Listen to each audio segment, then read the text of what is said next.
Ես հիմա իր համար խենթանում եմ, սենց ասեմ։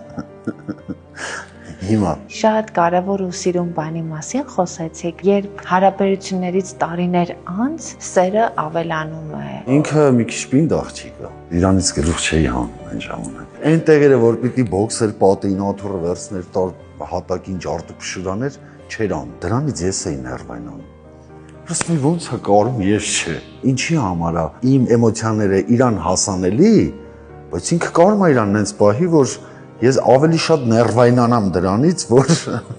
ցույց չի տալի։ Ոչ մի աշխատանք ես հաճույքով չեմ անում։ Չէ, ոնց աշխատանք է անում ենք, վերջացրինք նոր հաճույքը դրսում է։ Հենց ասում եմ, որ ինձ չղայնացնի, ինքը շատ է սիրում իր աշխատանքը, շատ։ Այն տարերքն է, երբ որ մտնում եմ իմ այգի ու սկսում եմ աշխատել այգում։ Լավ էլի, քանի օր կաշխատես, չես կարող։ Այ հենց հիմա մեր կռիվը դա է, որ ես գնում եմ իմ ծննդավայր ապրելու։ Բայց տենց էլ չես գնում։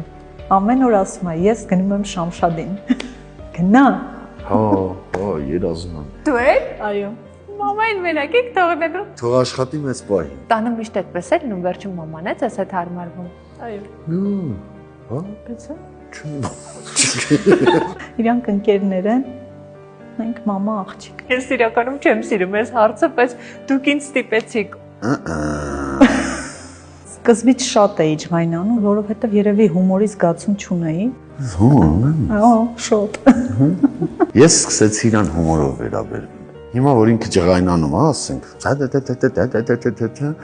ես ու Նարեն սկսում ենք թաքուն ծիծաղել։ Սեդան ինքը պահանջկոտ էր։ Դե որ նոր էինք ամուսնացել, տուն չունեինք։ Մեծ ընտանիքում էինք ապրում։ Մենք մնացինք անտուն, մենք չգիտեմ,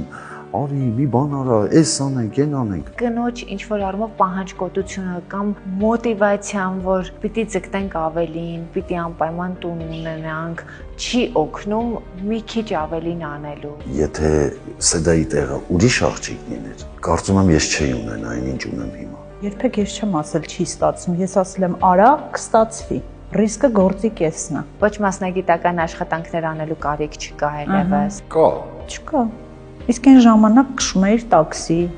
գիշերը ռեստորաններում նվագում էիր։ Էտա սերը։ Հա։ Հա, էտա